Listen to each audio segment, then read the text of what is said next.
से कोठी अछंती अहम वैश्वानरम भृत्वाम प्राणिनाम देहमाश्रित।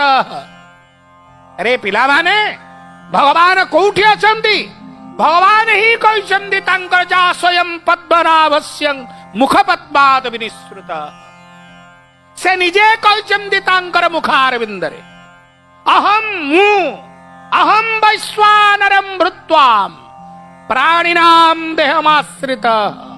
मु निजे अहम वैश्वानर रूपक अग्नि रूपरे मु प्रत्येक प्राणी मानंकर भितरे विराजमान करी प्राणिनाम देहमाश्रित।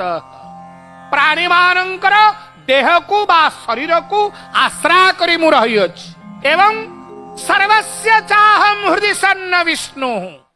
कौन करुछंती ना समस्तंकर हृदय रे विराजमान करी ए समस्तंकु देखुछंती।